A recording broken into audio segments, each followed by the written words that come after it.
us just be honest for 1 second, because mostly due to the powers that be, ever since the Women's Tag Team Championships did become a thing in 2019, they haven't really been utilised in the best possible fashion. And that has nothing to do with those who wear the gold around their waist, but much like the men's tag division, if you get into some kind of wrestling duo in WWE, you're always going to get treated as second fiddle. It has now hit a massive iceberg given that the current champs, Naomi and Sasha Banks, have walked out of the company, and it has led some people to say that the women's tag team division has failed. Why? Here's why.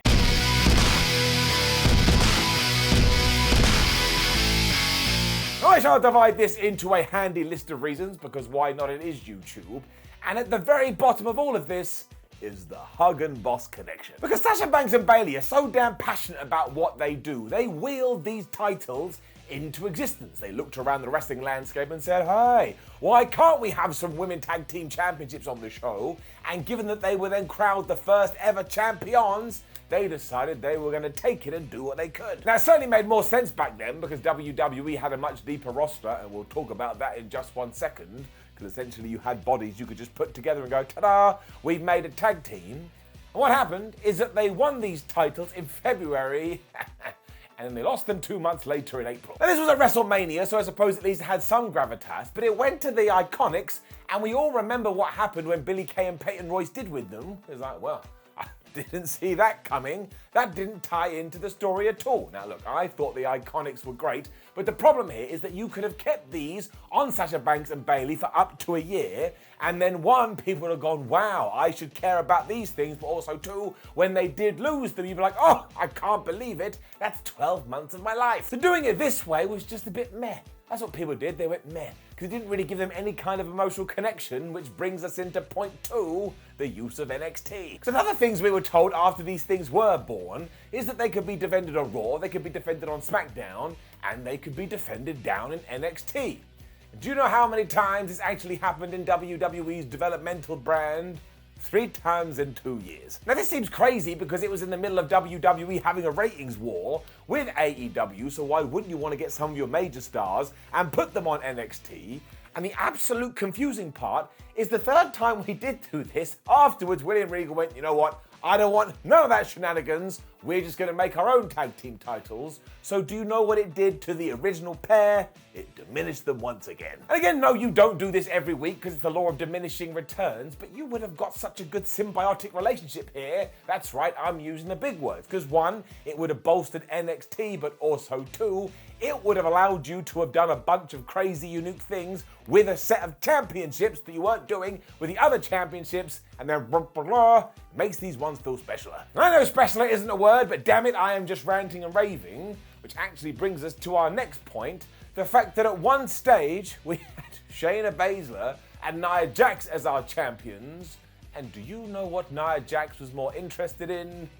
Reggie. I mean, seriously, those two just lost and lost and lost and lost because Nia would be going, Reg, I love you. And I get that WWE does this kind of silly stuff all the time, but we were still in a period where, once again, we were trying to establish these two titles as things that we should care about.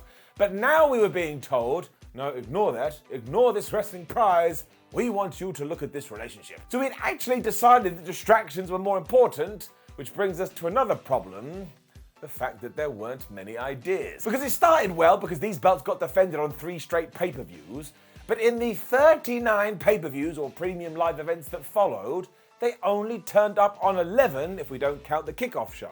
And we don't because WWE doesn't, so why should we? So there's an appearance ratio of less than 30%, and while I totally agree you don't have to defend these things week in, week out, or month in, month out, that wasn't what was going on here. And actually what was happening is that WWE would wake up one day and go, oh, I forgot about it again. So when you have that coupled with the fact that they barely got on Raw and SmackDown either, every single fan just goes, well, why would I invest any time into them? I'm just going to be disappointed. I want to make it clear once more, this wasn't down to the wrestlers. You have to be given a good concept to begin with.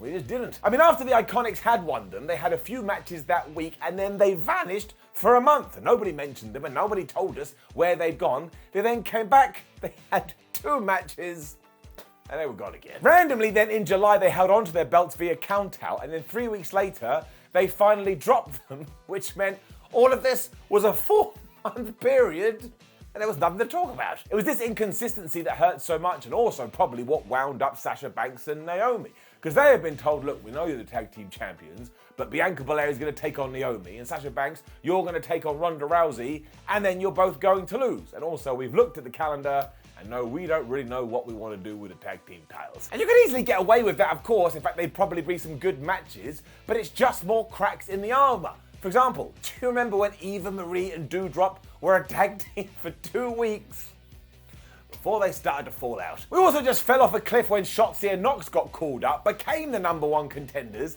and never got their title match. And I'm pretty sure that Carmella and Zelina Vega also had a run.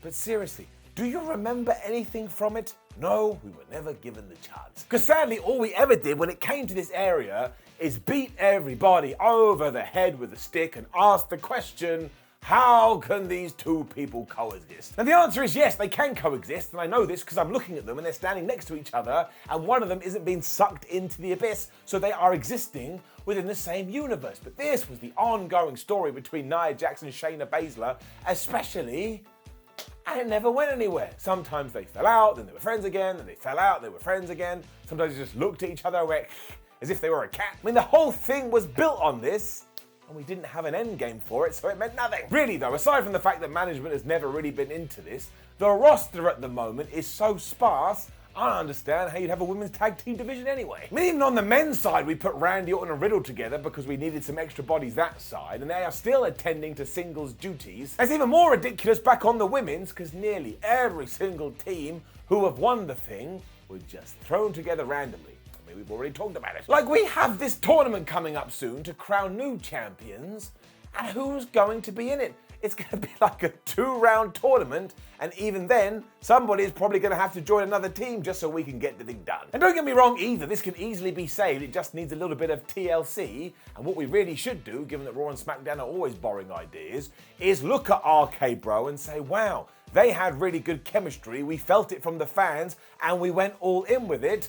Why don't we go do that with a couple of women too? So ultimately, we probably shouldn't have got rid of Mickie James or Chelsea Green or Sarah Logan or Ruby Riott or Ember Moon or Nia Jax, all the iconics. I mean, we could actually do this all day. It kind of feels like that may have been a little bit of a mistake and we should invite them back. Ultimately though, what do I know? Absolutely nothing, but I do not want us to give up on this. Tag team wrestling can be brilliant when it's done right, when it's given a little bit of something in order to let it fly. If we could just do that, WWE, I would appreciate it. Thank you very much. Now, please do leave a comment below and let us know what you think about all of this. Like the video, share the video, and subscribe. Head over to whatculture.com where you can read articles like this with your eyes. Make sure you come follow us on social media where we will also update you with the latest wrestling news. And look, I tell you now, on the down low, we've got other videos. Check one out. My name is Simon What Culture. Thank you for joining me, as always, in this